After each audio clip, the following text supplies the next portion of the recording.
Vamos a cantar de la salvación de nuestro Dios, de sus bondades.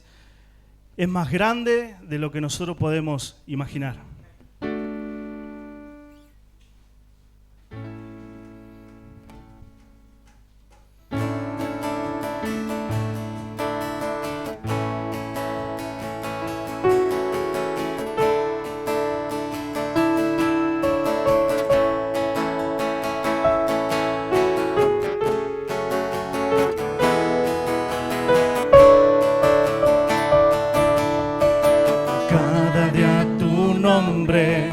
Bendeciré, mirar en tu gloria y esplendor,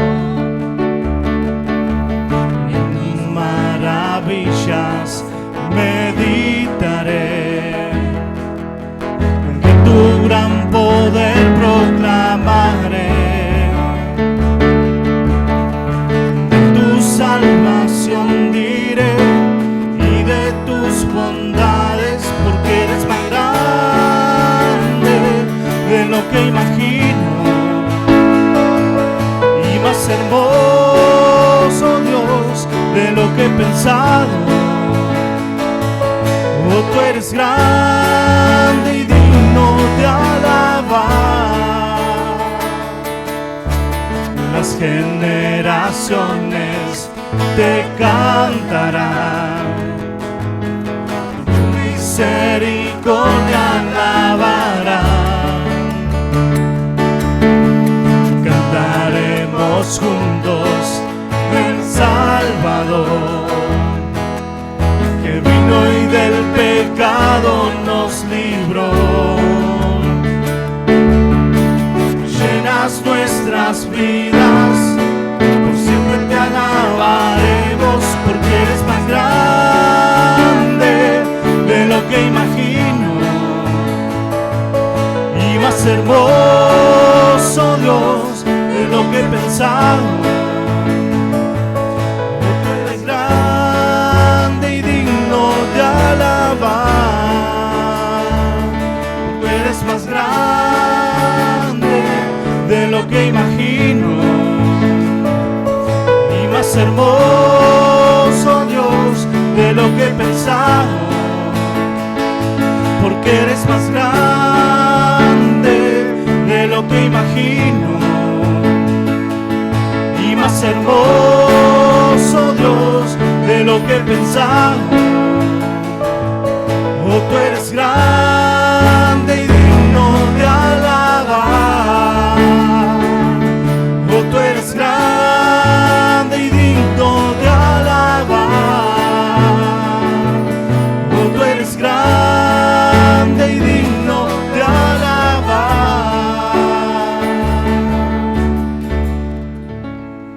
Amén. Él es grande y digno de alabar. Muy bien, llegó el tiempo de seguir adorándole a través de su palabra ahora. Vamos a presentar a nuestro predicador. Tenemos un privilegio que hermanos de otras iglesias nos vengan a predicar, hermanos. Es un privilegio. Es precioso ver que tenemos familia en todos lados, que no estamos solos. Qué alegría verte, hermana. Después vamos a hablar con ellos después. Qué alegría.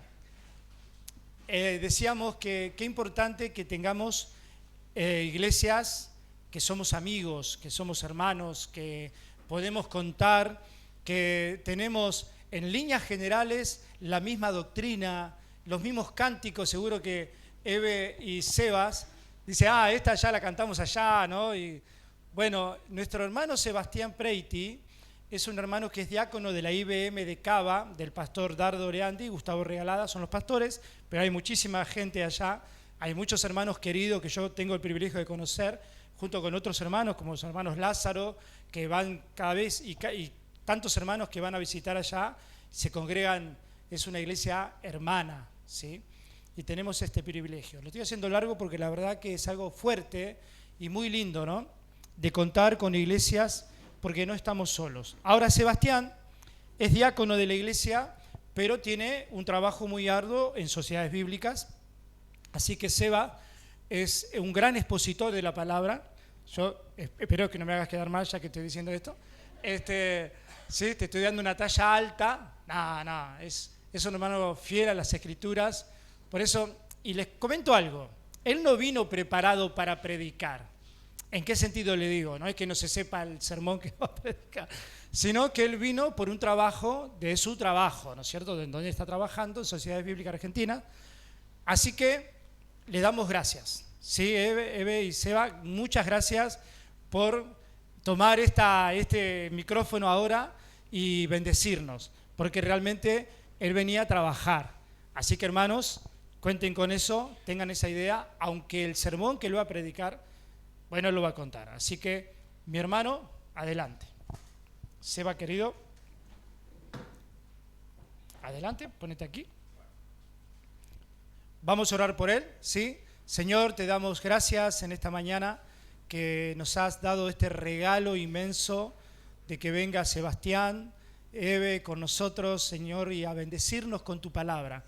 Llénalo de tu espíritu, Señor, llénalo de tu gracia, que de su boca salgan palabras del Espíritu Santo, que está escrita, que está plasmada en el canon, como decimos los creyentes, que una vez tu voluntad así lo quiso. Bendícelo, dale paz, dale gracia, dale tranquilidad, y a nosotros, Señor, que nos toca escucharlo, danos un ánimo pronto para prestar mucha atención. Tu palabra nos habla del oído muchas veces. Señor, el oído tiene que estar en nuestra voluntad, escucharte. Te lo pedimos en el nombre de Jesús. Amén.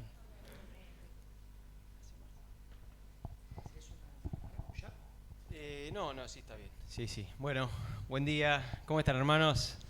¿Todo bien? Bueno, como bien decía Marce, no vine preparado, así que estoy con este mamotreto acá. Como ustedes saben, la tablet es un elemento fantástico para la predicación, pero bueno, no la traje, así que me voy a tener que ayudar con esto.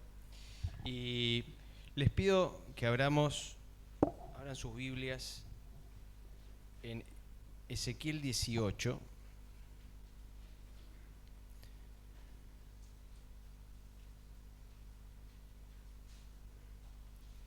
Entiendo que más o menos todos tienen Reina Valera, así que voy a leer la misma versión.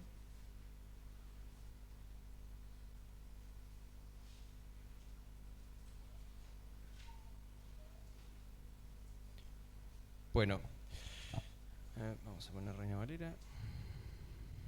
Ahí está. La prédica de hoy es sobre todo este texto de Ezequiel 18. Es una predicación expositiva y temática al mismo tiempo. Y por cierto, todos esos elogios de Marcelo son producto de su amor y su cariño. Así que vamos a bajar un poco la vara. Bueno, acompáñenme con la lectura de la palabra, hermanos. Dice así, Ezequiel 18. Vino a mí palabra de Jehová diciendo: ¿qué pensáis vosotros los que usáis este refrán sobre la tierra de Israel, que dice: los padres comieron las uvas agrias y los dientes de los hijos tienen la dentera? Vivo yo, dice Jehová el Señor, que nunca más tendréis por qué usar este refrán en Israel.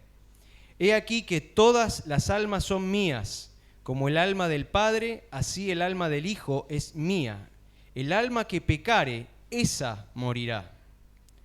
Y el hombre que fuere justo e hiciere según el derecho y la justicia, que no comiere sobre los montes, ni alzare sus ojos a los ídolos de la casa de Israel, ni violare la mujer de su prójimo, ni se llegare a la mujer menstruosa, ni oprimiere a ninguno, que al deudor devolviera su prenda, que no cometiere robo, y que diere de su pan al hambriento, y cubre al desnudo con vestido, que no prestare a interés ni tome usura, que de la maldad retrajere su mano, e hiciera juicio verdadero entre hombre y hombre. En mis ordenanzas caminare y guardare mis decretos para hacer rectamente, este es justo. Este vivirá, dice Jehová el Señor. Mas si engendrare hijo ladrón, derramador de sangre, o que haga cosa alguna de estas, y que no haga las otras, sino que comiere sobre los montes, o violare la mujer de su prójimo, al pobre y menesteroso oprimiere, cometiere robos, no devolviere la prenda, o alzare sus ojos a los ídolos, e hiciere abominación, prestare a interés, y tomare usura, ¿vivirá éste? No vivirá. Todas estas abominaciones hizo, de cierto morirá, su sangre será sobre él. Pero si éste engendrare hijo, el cual viere todos los pecados que su padre hizo, y viéndolos no hiciere según ellos, no comiere sobre los montes, ni alzare sus ojos a los ídolos de la casa de Israel, la mujer de su prójimo no violare, ni oprimiere a nadie, la prenda no retuviere, ni cometiere robos, al hambriento diere su pan, y cubriere con vestido al desnudo. Apartare su mano del pobre, interés y usura no recibiere, me cuesta a veces. Guardare mis decretos y anduviere en mis ordenanzas. Este no morirá por la maldad de su padre, de cierto vivirá. Su padre, por cuanto hizo agravio, despojó violentamente al hermano, e hizo en medio de su pueblo lo que no es bueno. He aquí que él morirá por su maldad. Y si dijeres, ¿por qué el hijo no llevara el pecado de su padre? Porque el hijo hizo según el derecho y la justicia, guardó todos mis estatutos y los cumplió, de cierto vivirá. El alma que pecare, esa morirá. El hijo no llevará el pecado del padre, ni el padre llevará el pecado del hijo. La justicia del justo será sobre él, y la impiedad del impío será sobre él. Mas el impío, si se apartare de todos sus caminos que hizo, y guardare todos mis estatutos, e hiciere según el derecho y la justicia, de cierto vivirá, no morirá. Todas las transgresiones que cometió no le serán recordadas. En su justicia que hizo vivirá. ¿Quiero yo la muerte del impío? Dice Jehová el Señor.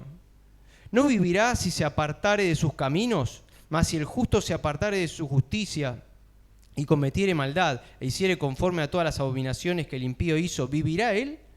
Ninguna de las justicias que hizo le serán tenidas en cuenta, por su rebelión con que prevaleció, y por el pecado que cometió, por ello morirá. Y si dijereis, ¿no es recto el camino del Señor? Oíd ahora, casa de Israel, ¿no es recto mi camino? ¿No son vuestros caminos torcidos? Apartándose del justo el justo de su justicia y haciendo iniquidad, él morirá por ello. Por la iniquidad que hizo morirá. Y apartándose el impío de su impiedad que hizo, haciendo según el derecho y la justicia, hará vivir su alma. Porque miró y se apartó de todas sus transgresiones que había cometido. De cierto vivirá, no morirá. Si aún dijere la casa de Israel, ¿no es recto el camino del Señor? ¿No son rectos mis caminos, casa de Israel? Ciertamente vuestros caminos no son rectos. Por tanto, yo os juzgaré a cada uno según sus caminos, oh casa de Israel, dice Jehová el Señor. Convertíos y apartaos de todas vuestras transgresiones, y no os será la iniquidad causa de ruina. Echad de vosotros todas vuestras transgresiones con que habéis pecado, y haceos un corazón nuevo y un espíritu nuevo. ¿Por qué moriréis, casa de Israel? ¿Por qué? Porque no quiero la muerte del que muere, dice Jehová el Señor. Convertíos pues y viviréis. Bueno, la palabra de Dios, hermanos, y sobre este capítulo vamos a tener una reflexión.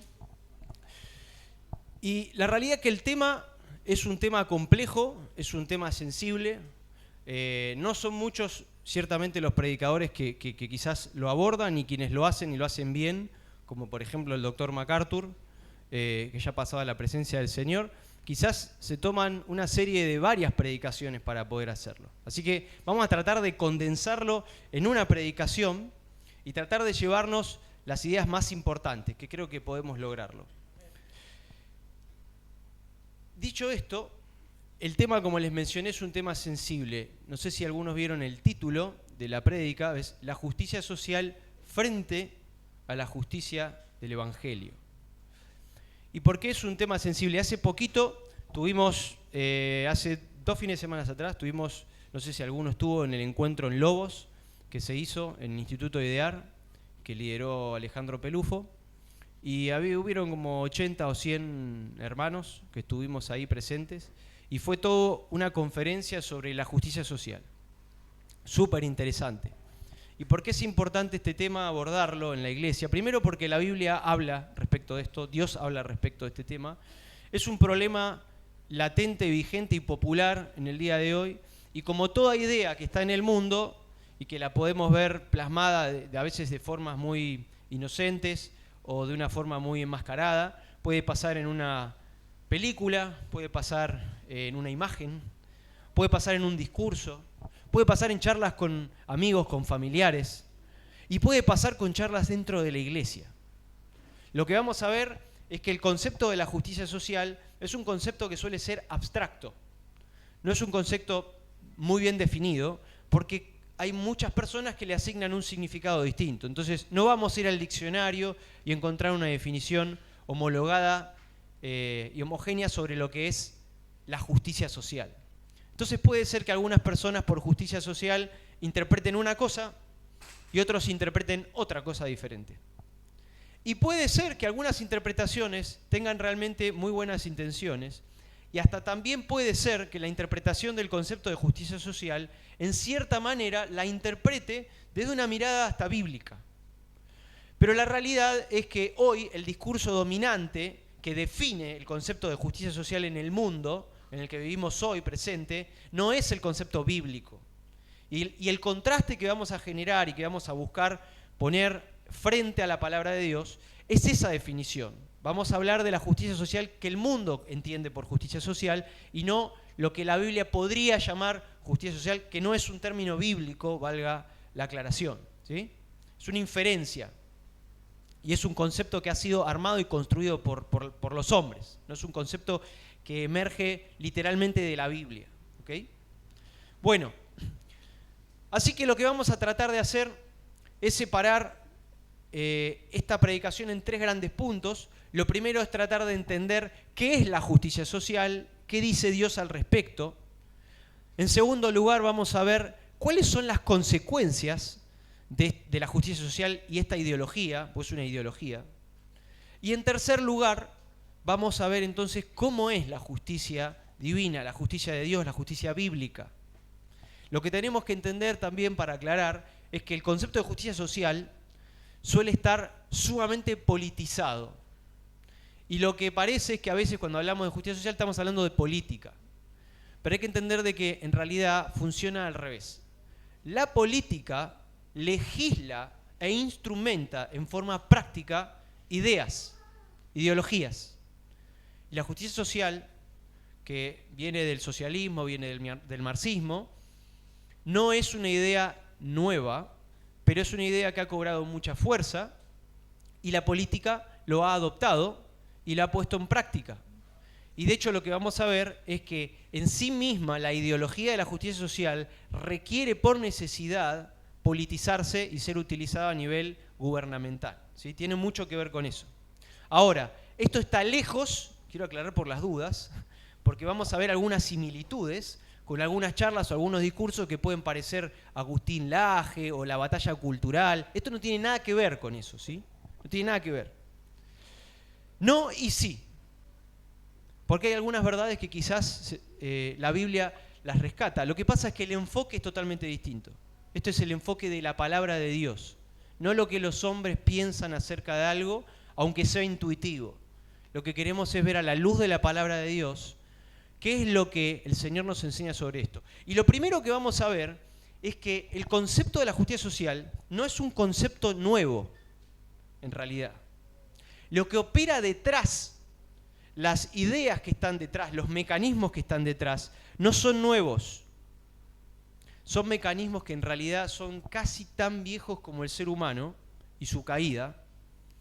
Lo único que con el paso del tiempo el ser humano ha logrado generar artilugios y mecanismos muy inteligentes, por así decirlo, que logran enmascarar este trasfondo, la intención de fondo que vamos a analizar a la luz de la palabra, y que hoy la tenemos digerida en forma de estos conceptos de justicia social, que van a ver que también tiene como objetivo ser ambiguo.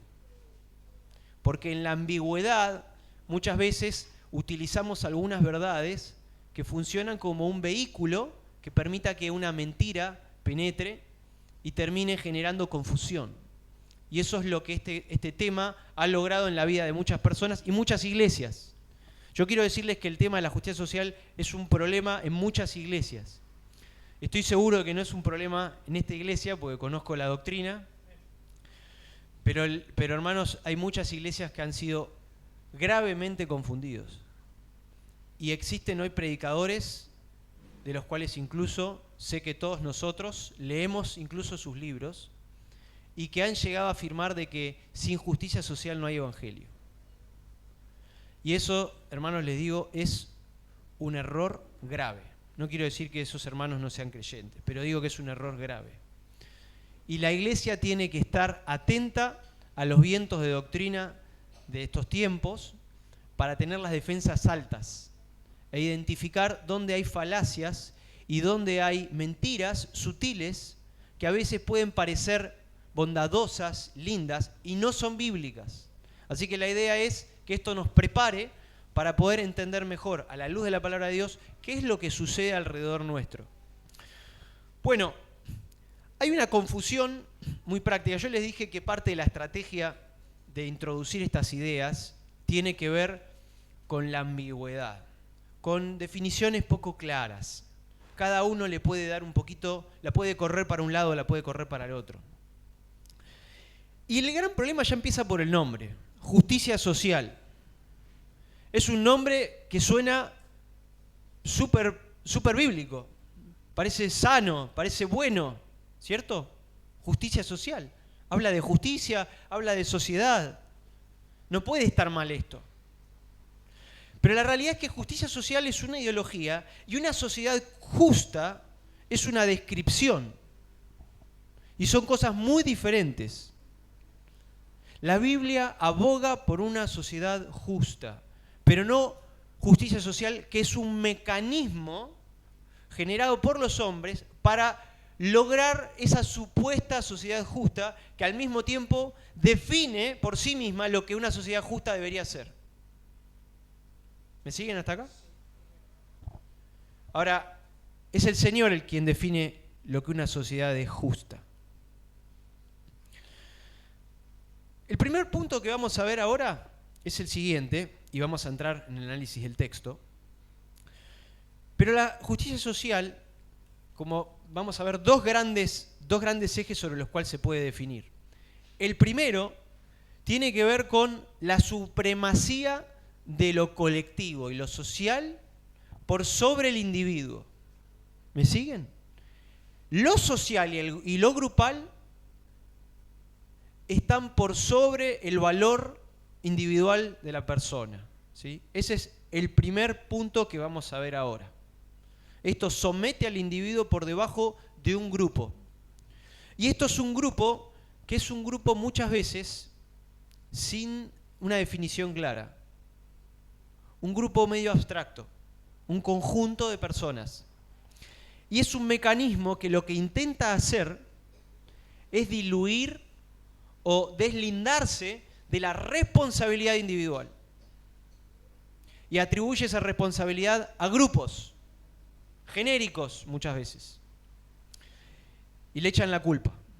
Y eso es lo que vamos a ver, no sé si tienen presente el texto de Ezequiel 18, era un poco largo. Pero en el contexto de Ezequiel 18, estaban en el exilio de Babilonia. Para todos ustedes que tienen la historia del pueblo de Israel presente, que muchas veces dice la gente que no está familiarizada, dice que el Antiguo Testamento es un Dios enojado. Bueno, hay que leerlo con atención, porque es un Dios que tendría que haber fulminado y hecho desaparecer al pueblo de Israel y a la humanidad casi infinidad de veces, y sin embargo da llamados al arrepentimiento una y otra vez y tiene paciencia y paciencia a pesar de las abominaciones que la gente estaba haciendo, a pesar de ser advertida, lo cual hace la abominación mayor aún.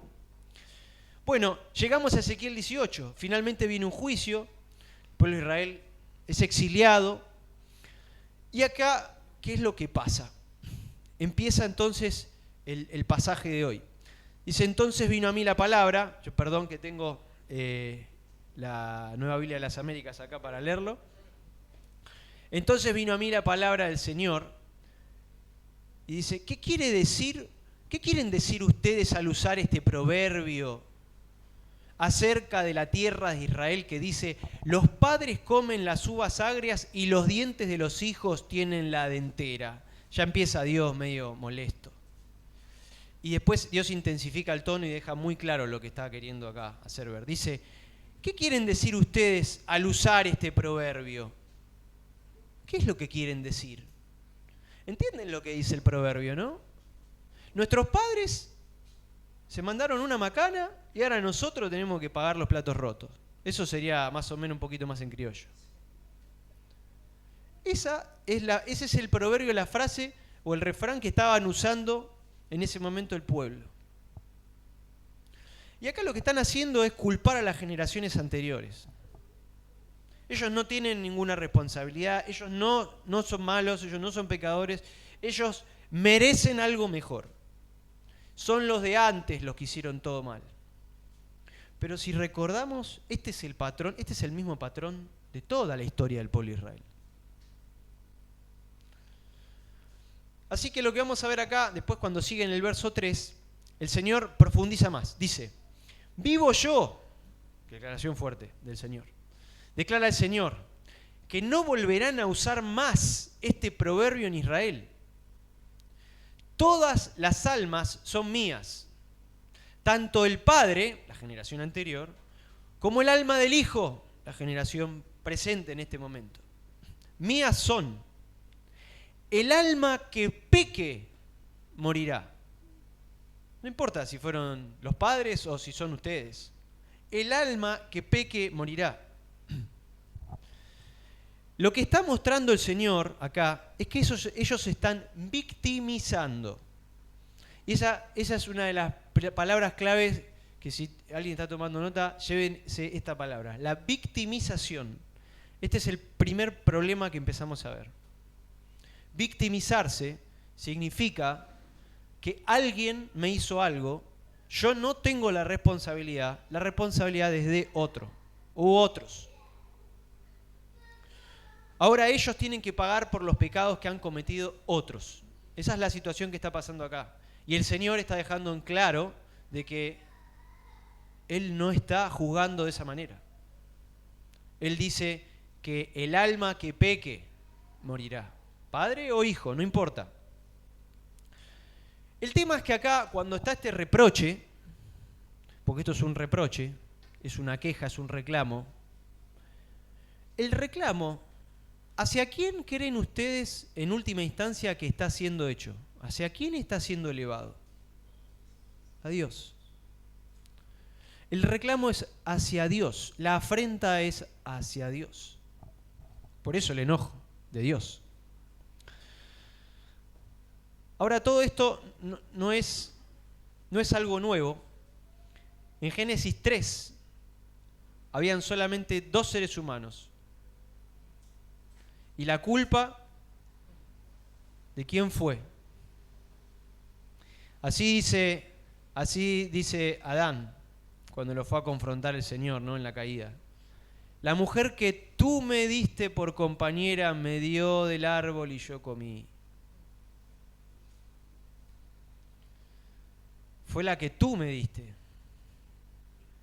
Y se presenta casi como una víctima. Y yo comí. ¿Y yo qué culpa tengo, no? Y luego después pasa algo parecido. Porque si uno piensa que de que Eva asumió la responsabilidad, no, tampoco. Eva contesta de forma muy parecida. Ya uno dice, ¿a quién le va a echar la culpa? Bueno, dice, la serpiente me engañó y yo comí. Que si lo entendemos un poquito más profundo, casi que lo que está diciendo es, la serpiente que tú pusiste. Y yo comí. Es como diciendo, y bueno, estaba ahí, me tropecé y no es mi culpa.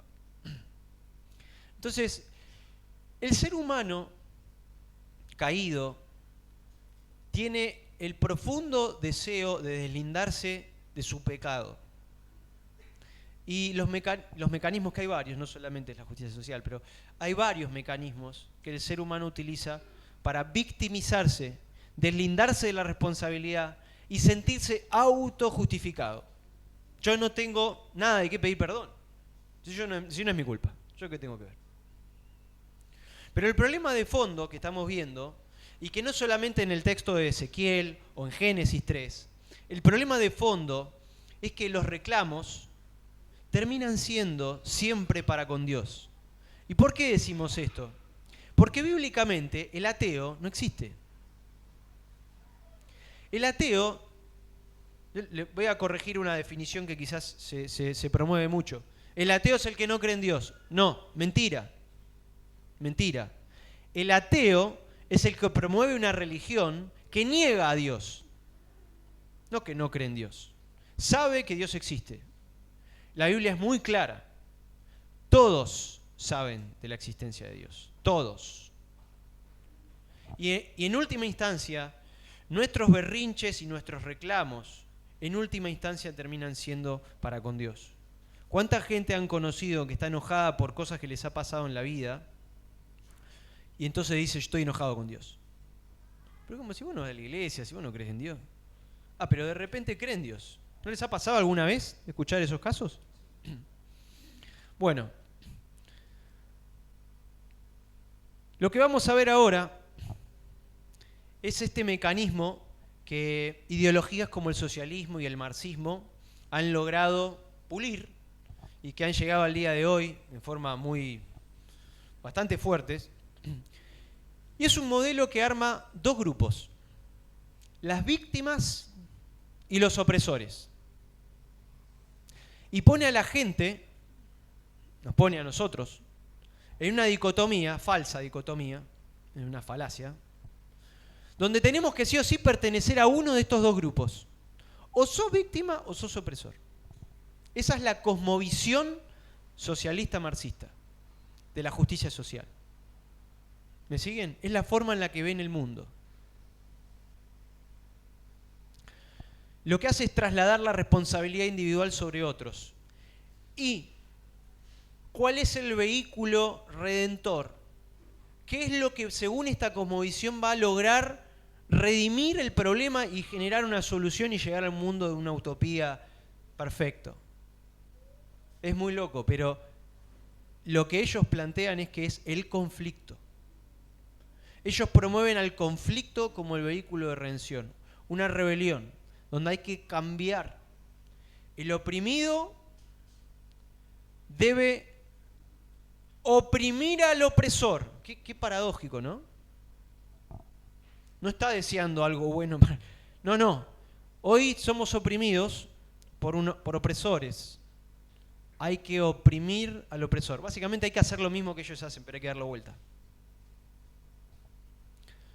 Podríamos hablar mucho sobre mecanismos que justifican esto, y por lo general, gente que cree esto y se siente impotente de poder hacerlo, es la gente que muchas veces reclama este tipo de pedidos, y vamos a ver que hay un rol muy importante en esta ideología para poder lograrlo, que tiene que ver con el Estado, el gobierno y la concentración de poder. Ahora lo vamos a ver más adelante. Pero esto lo que está haciendo es promover el conflicto como un vehículo de redención. No sé si me siguen hasta acá. Ahora, la expresión más actual de esta división de grupos de oprimidos y opresores suele ser, hoy en día, como pobres contra ricos, o mujeres contra hombres, heterosexuales contra homosexuales, negros contra blancos, incluso ateos contra creyentes. Se van generando muchísimos grupos donde se argumenta que hay unos que oprimen a otros. Después vamos a ver de que no quiere decir que no exista la opresión, ¿sí? Pero acá hay una cosmovisión, hay una ideología que lo que está haciendo es, lo único que ve es esto. Lo único que ve es esto, es un sistema, y hay que revertirlo. Hay que revertirlo. Así que lo que vamos a seguir viendo ahora es qué pasa en el caso de Ezequiel. Perdón que De nuevo, les dije, me está faltando mi amiga la tablet. La computadora no es la mejor amiga para esto.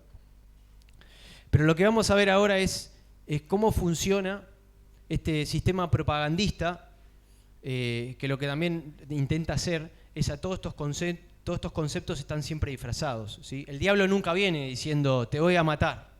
El diablo siempre viene con caramelos y viene con cosas ricas, ¿sí? Y ahí adentro te pone el veneno. Entonces, es difícil que escuchemos gente que venga con estos reclamos de la justicia social exponiendo el verdadero mecanismo que está de fondo. Y creo que hay mucha gente que inocentemente ni siquiera lo puede, ni siquiera lo ve, simplemente lo ha creído. Por eso es que la iglesia tiene que estar fuerte, porque es muy fácil caer en las sutilezas de estos mecanismos. Así que lo que vamos a ver acá es que todo esto es una máscara externa de la victimización y que el reclamo final es contra Dios. El tema es que la justicia social promueve en su mecanismo, en el fondo, lo que está promoviendo es que la solución tiene que venir de nosotros. La solución es humana. Nosotros tenemos que arreglar este problema. Yo no sé si les puede llegar a sonar de alguna manera familiar, un análisis que no nos da el tiempo para hacerlo, pero en Génesis 11:4, en la Torre de Babel, pasa algo parecido. Ahí se busca la unidad, la seguridad, una justicia sin Dios. De hecho, se busca no cumplir el mandato de Dios, quedémonos acá todos juntitos, hablamos toda la misma lengua, no esparzamos la gloria de Dios en el mundo, que era el mandato que había. Y hay una suerte de intento de hagámonos un nombre, no sé si recuerdan esa parte, hagámonos un nombre, construyámoslo juntos, juntos podemos. Suena bastante bueno, ¿no? Cuando escuchan el juntos podemos, no digo que esté mal, digo cuidado con el juntos podemos, porque detrás muchas veces está esta cosmovisión atea de que es el hombre tiene que hacer que el mundo funcione. Pero Dios responde, después en Ezequiel 18, diciendo, el alma que peque, esa morirá. Y es más claro todavía en Jeremías 30, que en Jeremías hay un discurso muy parecido al de Ezequiel, y acá dice, sino que cada cual por su propia iniquidad morirá. Todo hombre que coma uvas agrias, sus dientes tendrán la dentera. Acá otra vez está el mismo problema, ¿no? Es bastante claro acá el Señor en su tema. Dios está denunciando la postura del pueblo y de este proverbio mentiroso. Y a todo esto, Dios destapa este manto de mentiras, afirmando en Ezequiel, en 18, versículos 5 al 9, un poquito más adelante, diciendo, el hombre justo ciertamente vivirá.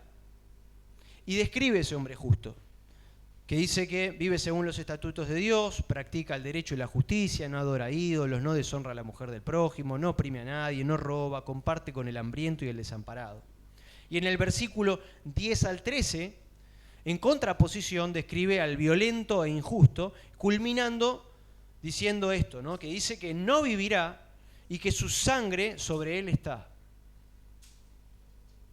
El juicio de Dios recae sobre los individuos, por nombre y apellido. El juicio de Dios no es colectivo. No va a juntar a un grupo y les va a decir, ¿ustedes qué hicieron? No, va a juntar a personas y le va a decir, ¿vos qué hiciste? ¿Qué hiciste? El juicio de Dios es individual. Y damos cuenta por nuestros actos, somos responsables individualmente frente a Dios. ¿Existen interacciones en lo social? Sí, obvio, porque podemos alentar a otros a hacer lo bueno o a hacer lo malo. Pero va a venir el Señor y nos va a juzgar diciéndonos, ¿qué hiciste? ¿Lo alentaste a hacer lo malo? O qué bueno, qué bien, lo alentaste a seguir el camino del Señor. ¿Se nota la diferencia? ¿Se ve la diferencia? Pasando a la segunda, yo les dije que hay dos ejes sobre los cuales definimos la justicia social. Vamos a pasar un poco a la segunda. Lo que habíamos hablado en principio era la victimización. la falta de responsabilidad individual. Y que la victimización es un camino en dos vías. Yo me victimizo porque otros tienen la culpa, pero también me victimizo porque otros tienen la solución. Depende de otros también la solución. Otros son culpables de mis pecados, de mis problemas, de mis fracasos, y otros son los responsables de arreglarlo. Ahora, la segunda parte, voy a pasar a una definición que tiene el pastor y gran teólogo y apologeta Voddie Baucham. No sé si alguno lo conoce, un hombre afroamericano bastante grandote, bautista, reformado, y define la justicia social de hoy en día de la siguiente manera. Dice que es la redistribución por medio del Estado de la riqueza, ventajas y recursos a grupos en desventaja para satisfacer su derecho de igualdad social y económica. Otra definición dice así: busca la igualdad de resultados mediante la redistribución del poder y de los bienes, poniendo al Estado como árbitro supremo de lo que es justo. Y acá hay muchos problemas. Y en primer lugar, lo que vemos es que la justicia social necesita redistribuir para que haya una mayor igualdad. Otra de esas palabras que las podemos usar, tergiversar fácilmente, y las podemos tirar para un lado y las tiramos para el otro. Es una palabra que suena linda, es una palabra que suena incluso bíblica. Y claramente que hay una verdad bíblica en la igualdad, pero es la igualdad del valor que tenemos ante Dios. Ahora vamos a hablar un poco más de esto.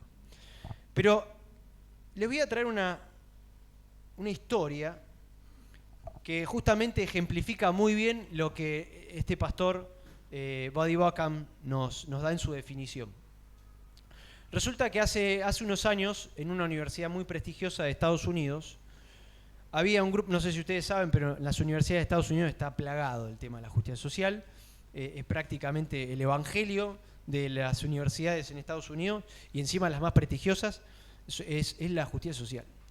Bueno, resulta que había un grupo de jóvenes que estaban muy a favor de la justicia social, muy insistentes con ese tema, y el profesor estaba un poco cansado del tema, un profesor que no estaba tan adherido como muchos otros.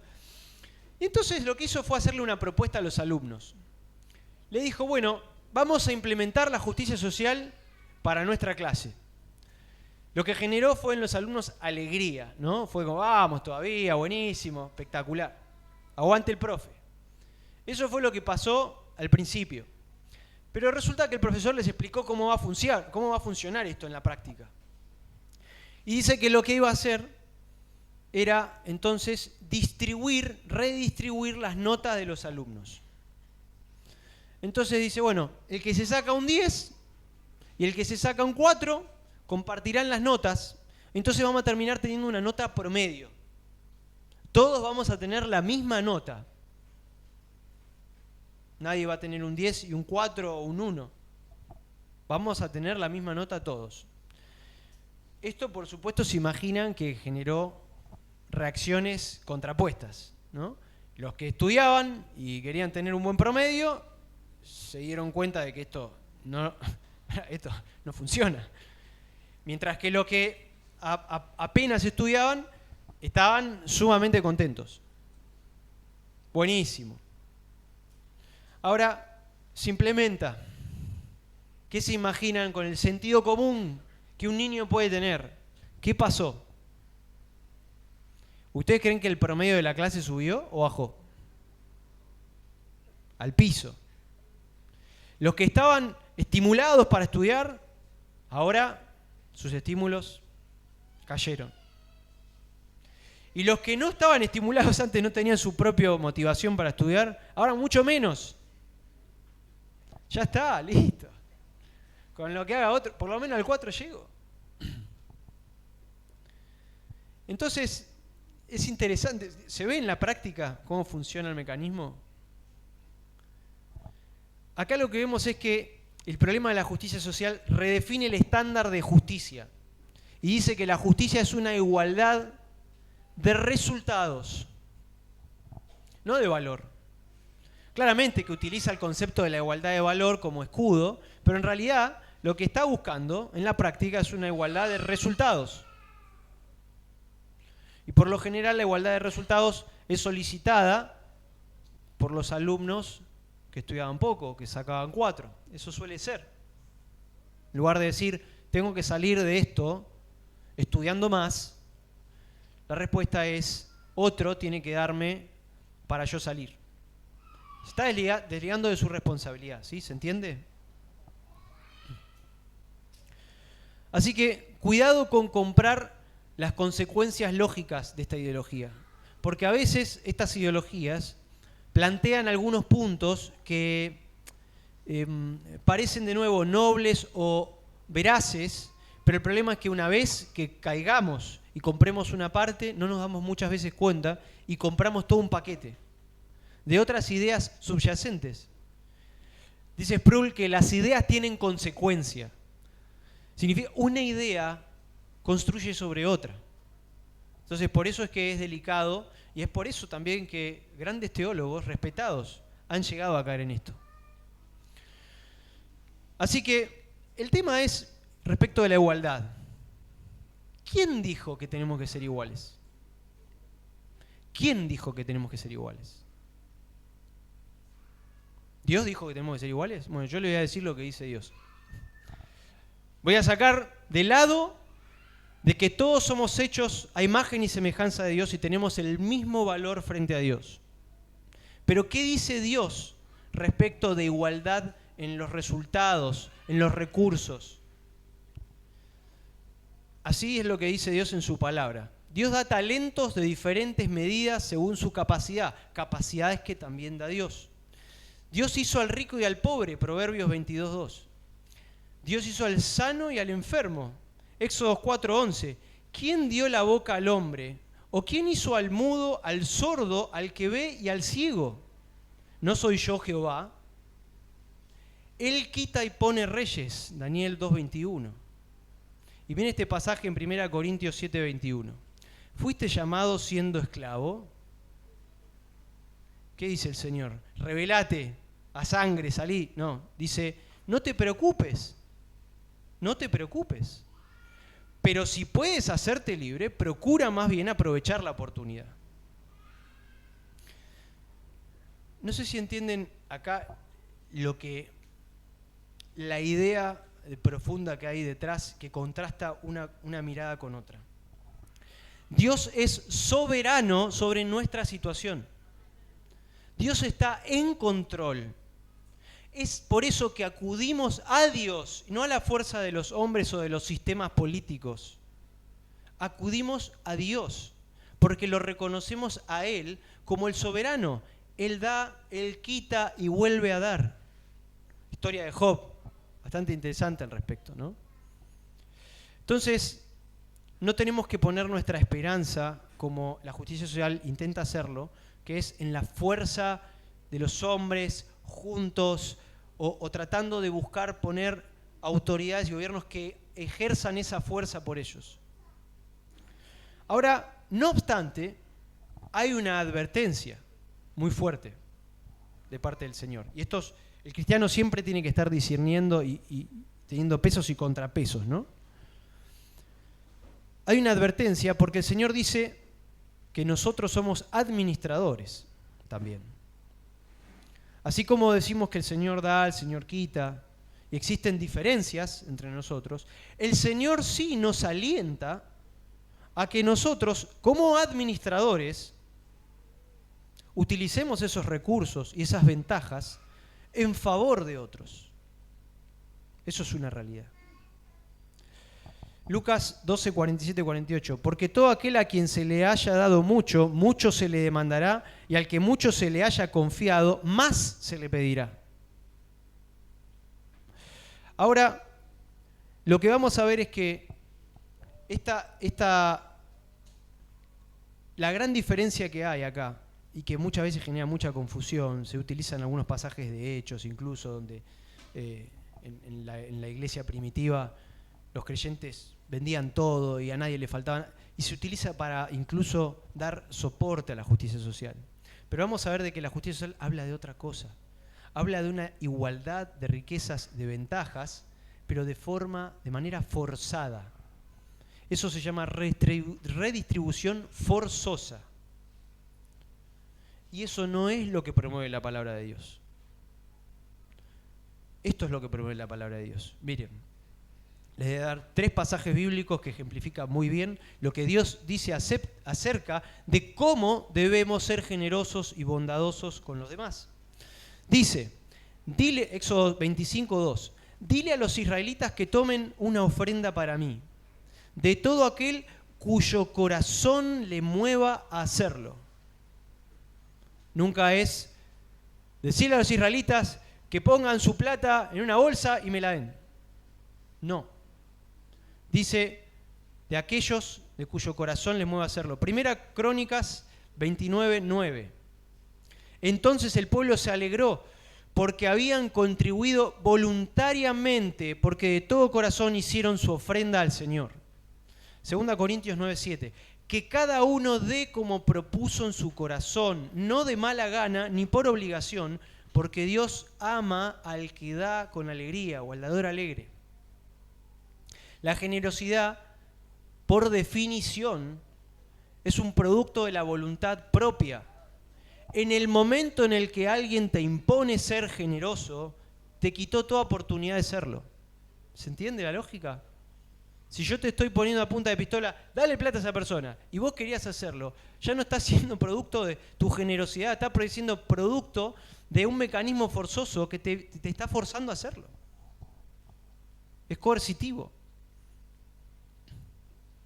El Señor en ningún momento nos ha forzado ni siquiera a creer en Él. Es un pedido que nos hace. Es un reclamo y es algo que deberíamos hacer. Pero lo que tenemos que entender es que nosotros tenemos que hacer esto producto de nuestra voluntad. Ahora vamos a ver entonces dónde está el problema. Ahora vamos a avanzar a dónde está el problema. El problema pasa también por nuestra voluntad. ¿Y dónde está nuestra voluntad? Ahora vamos a avanzar. El problema que tenemos con el tema de la igualdad de los resultados es que necesitamos, acá está el otro gran problema en la definición que nos daba Buchan. Vamos a ver que uno de los problemas era esto de la supuesta igualdad como mecanismo, como definición de la justicia. Pero vamos a ver que el otro problema está en que para poder lograr esta redistribución forzosa, alguien lo tiene que hacer. ¿Quién fuerza a quién? ¿Quién decide qué es igualdad? ¿Cuánta igualdad? ¿Quién a quién? ¿Quién lo decide? Entonces vamos a ver acá que estos mecanismos de la justicia social, socialistas, marxistas, lo que utilizan es al Estado como el elemento que va a poder llevar a cabo este mecanismo. Abogan por la centralización del poder. Las sociedades más socialistas suelen tener una tendencia a darle más poder a los estados, ¿sí? Perdón que esto suene a batalla cultural de nuevo, pero esto no lo voy a poner en mis palabras, lo voy a poner en palabras de Calvino. Creo que estaba bastante atrás. Calvino, en la institución de la religión cristiana, argumenta que el hombre caído es inclinado al pecado y a abusar del poder. Muchos, especialmente creyentes, abogan y creen, y yo estoy en esa línea, de que Calvino es el gran precursor del Estado moderno, con la división de poderes. Lo que Calvino aboga es que no debía haber una concentración muy alta de poder y que deberían haber pesos y contrapesos, contralores, como se dice a veces. Tienen que controlarse. Porque la naturaleza del ser humano es mala. El modelo humanista, socialista, lo que muchas veces promueve es que el ser humano es bueno por naturaleza. Pero estos sistemas perversos, que no sé, vinieron de un repollo galáctico entonces, estos sistemas perversos hacen que la gente se haga mala o haga cosas malas. Y la realidad es que eso está lejos de la verdad. El ser humano es malo. Hay maldad en el corazón del hombre. Y ese es el gran pecado que el ser humano quiere negar. La concentración de poder excesiva en manos de una sola persona o institución es peligrosa y puede llevar a la tiranía. Y justamente Calvino veía que eso era un problema que podía promover la explotación y la opresión, especialmente de ¿quiénes? De los más vulnerables. Y bueno, Amós y muchos de los profetas han hablado sobre eso, ¿no? Ahora, la palabra de Dios le da la razón a Calvino. Romanos 3, 10 al 12 dice, como está escrito, no hay justo ni aún uno, no hay quien entienda, no hay quien busque a Dios, todos se han desviado, a una se hicieron inútiles, no hay quien haga lo bueno, ni siquiera hay uno. Esa es la palabra de Dios. Por lo tanto, Calvino tenía razón, y por lo tanto lo que vemos es que hay un problema cuando generamos centralización de poder. Ahora, esto también atenta contra otro problema, la famosa ética protestante del trabajo. Me imagino que están todos más o menos familiarizados con eso. La ética protestante del trabajo, que hoy en el mundo secular se habla maravillas de eso y como un fenómeno de la historia que revolucionó la humanidad, pero en realidad la revolución fue volver a la palabra de Dios. Esa fue la revolución. Se volvió a la palabra de Dios y se puso en valor el trabajo del ser humano, el esfuerzo, y esta ética protestante del trabajo que hizo que el mundo evolucionara a pasos agigantados, porque les aviso que muchas veces se dice que el capitalismo ha sido lo que ha hecho avanzar a la humanidad, y es una realidad, es empíricamente comprobable, pero la realidad es que eso es producto de la visión previa que hubo sobre el trabajo según lo que la Biblia enseña. Porque antes el trabajo estaba totalmente desvirtuado. Solamente aquellos que eran del clero, de la nobleza, estaban haciendo un trabajo para Dios. El zapatero no. Bueno, Lutero y los reformadores eso lo transformaron. Han santificado el trabajo del creyente, sobre todo cuando se hace para la gloria de Dios, que ese es el propósito. Entonces, estos modelos atentan contra la ética protestante del trabajo y la productividad. La ilustración del profesor lo deja sumamente claro. Y miren, miren lo que también la palabra de Dios nos dice, ¿no? Porque esto, en el fondo, está destruyendo un valor bíblico que es el de la propiedad privada. Dios creó un concepto de la propiedad privada donde Él da a las personas para que luego esas personas sean administradores. Frente a Dios no somos dueños de nada, pero Dios en este mundo nos pone como dueños y administradores de cosas. Después nos va a pedir cuentas de ello, por supuesto. Miren Proverbios 12:11, dice, el que labra su tierra se saciará de pan, pero el que sigue a los vagos es falto de juicio. Proverbios 10:4, la mano negligente empobrece, pero la mano de los diligentes enriquece. Proverbios 13:4, el alma del perezoso desea y nada alcanza, mas el alma de los diligentes será prosperada. Y esta es muy fuerte, 2 Tesalonicenses 3:10, porque también cuando estábamos con vosotros os ordenábamos esto, si alguno no quiere trabajar, que tampoco coma. El mandamiento de no robarás implica propiedad privada. Y es sumamente importante porque nosotros tenemos que ser generosos ¿con qué? Con lo que tenemos, con lo que se supone que es nuestro. De ahí viene el acto que podamos tener, por eso podemos administrarlo. No lo administra otro por nosotros. Dios nos ha hecho administradores. Ahora, vamos llegando al final de todo esto. Y lo que tenemos que entender es entonces, bueno, ¿y cómo funciona la justicia del Evangelio, la justicia de Dios? Imagino que muchos de ustedes ya se lo imaginan. Pero vamos a dejarlo claro a la luz de lo que la palabra y en este capítulo podemos ver. Primero que nada, vamos a hacer algunas aclaraciones. La Biblia no niega la injusticia. La Biblia no niega que existe grupo de gente que se junta para complotar y para oprimir a otros. De hecho, así fue con la muerte del Señor Jesucristo, ¿no? En la cruz. Y hay un montón de denuncias en la Biblia sobre eso. La Biblia no lo niega. la Biblia nos exhorta y nos concientiza a que nosotros llevemos conciencia a la sociedad y a nuestra iglesia, a nuestra comunidad, sobre la práctica de la justicia. También, eso es cierto, eso es absolutamente bíblico. El problema pasa por el mecanismo. Voy a leer simplemente un pasaje para mostrar cómo el Señor, en contraposición con muchas de otras cosas, mostrar cómo el Señor nos alienta y nos anima a esto. Dice Isaías 58, 6, 7, pasaje muy conocido. ¿No es este el ayuno que yo escogí? Desatar las ligaduras de impiedad, soltar las conyundas del yugo, dejar ir libres a los oprimidos y romper todo yugo. ¿No es para que compartas tu pan con el hambriento y recibas en casa a los pobres sin hogar, para que cuando veas al desnudo lo cubras y no te escondas de tu semejante? Y en Gálatas 6, 9, 10 dice, no nos cansemos de hacer el bien, pues a su tiempo, si no nos cansamos, segaremos. Así que entonces hagamos bien a todos, según tengamos oportunidad, y especialmente a la de la familia de la fe. O sea, claramente hay un llamado de Dios a dar, hay un llamado de Dios a practicar la justicia, a estimular el bien, por supuesto.